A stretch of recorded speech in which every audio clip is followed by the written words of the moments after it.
পীর মুরিদি এখন বেলায়েতের সাথে কথা বলবো। নারে তাকবীর, আল্লাহু আকবার, নারে সালাত, ইয়া রাসূলুল্লাহ, নারে হায়দারি, ইয়া আলী, ইয়া আলী। হযরত শাহ সুফি কামাল চিশতি সুন্নিয়া হাদিস সাহেব এবং শুভেচ্ছা স্বাগত। ভাই আরো 15 মিনিট করে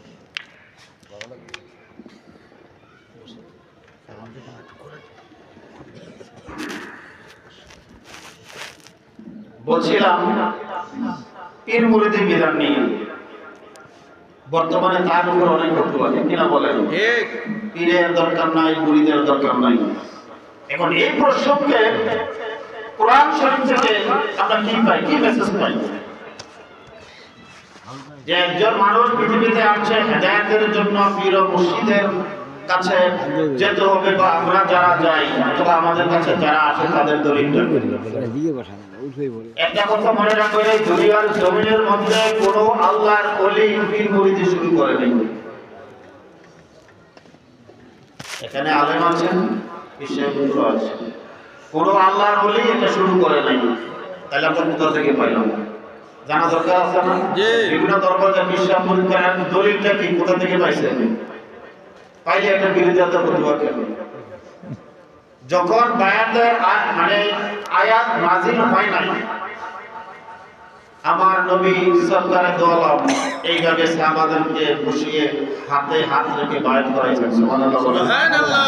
আমার নবী যখন সাহাবাদেরকে হাতে হাত রেখে বায়াত করাইলেন, বায়াত করানোর পরে আল্লাহ তাআলা শানু জিবরিলের মাধ্যমে কোরআনের আয়াত নাযিল করেছেন। সুবহানাল্লাহ। কোথায় খুঁজে পাবেন? খুঁজে দেখুন কোরআন শরীফের মধ্যে সূরা ফাতিহা 10 নম্বর আয়াত। আল্লাহ তাআলা শানু ফরমান, ইন্নাল্লাযীনা ইউবাইয়ুনাকা ইন্নামা ইউবাইয়ুনাল্লাহা ইয়াদুল্লাহি ফাওকা আইদিহিম।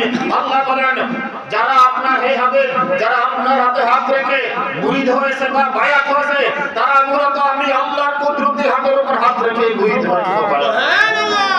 কোরআন শরীফের সূরা ফাতিহা 10 নম্বর আয়াত পড়ে দেখবেন। একটা কোরআন শরীফ আছে, কে যদি চান এখানে জানবেন বা বুঝবেন, কিন্তু কমেন্ট করবেন না, মন্তব্য করবেন। এরা পুরুষদেরকে করেছে। আপনাদের বগুড়া দরবার শরীফ আছে না? কথা বলেন আছে কিনা? মহিলারা যায়নি? যায়। অনেক তো প্রশ্ন করে যে মহিলাদের আবার পীরের দরকার কি, বলে না বাবা?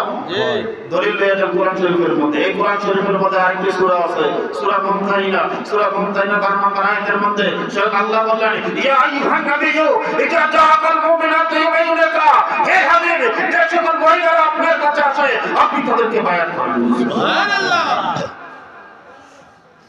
পুরুষদের দলিল, মহিলা